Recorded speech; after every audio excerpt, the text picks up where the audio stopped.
Penyenom. Aina ngakaldu. Penye kaina ngakaldu. Wawa kaina ngakaldu. Kaina ngakaldu. Gudun pak kubarna ngakaldu. Kerai nebalang kucing din jeni jome. Kaina ngakaldu. Penye kaina ngakaldu. Mama kaina ngakaldu. Kaina ngakaldu. Gudun pak kubarna ngakaldu. Kerai nebalang kucing din jeni jome. Kaina ngakaldu. One man dia duk po dem ya tinongen kerai jeranda yo. Dijogen nang di parentin. Papa wege mama duk po dem ya tinongen kerai jeranda yo. Dijogen nang di parentin. Nyan kai duk po dem ya tinongen kerai jeranda yo. Dijogen nang di parentin. Kutong ni manjang ni chan belek. Dikulen bi bot koni bejual. Yang je bangka beloy. Bangu de jal beloy. Penye kaina ngakalu.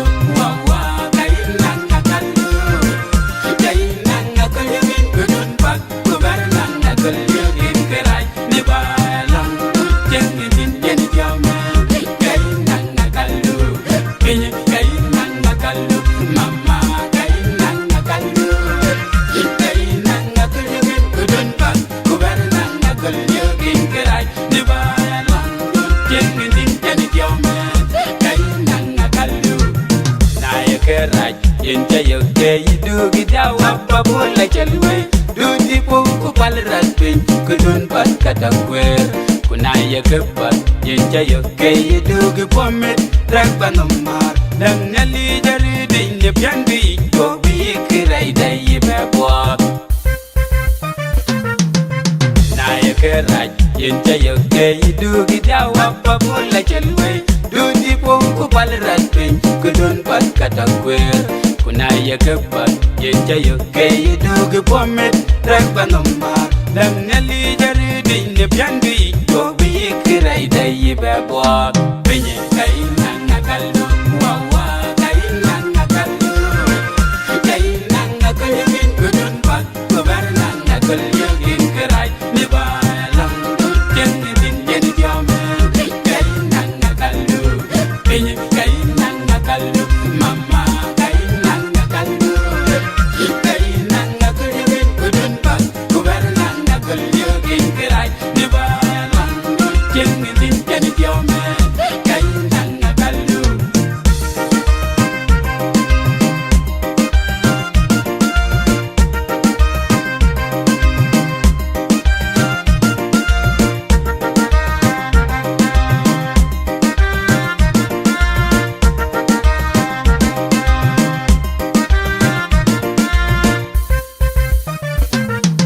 Penye kaina ngakalu.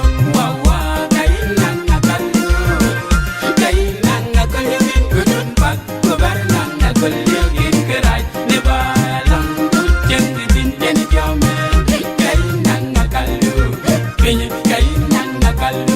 Mama kaina ngakalu. Kaina ngakalu. Gudun pak kubarna ngakalu. Kerai ni balang kucing din jeni jome. Kaina ngakalu. Penye kaina ngakalu. Wawa kaina ngakalu. Kaina ngakalu. Gudun pak kubarna ngakalu. Kerai ni balang kucing din jeni jome. Kaina ngakalu. Penye kaina ngakalu. Mama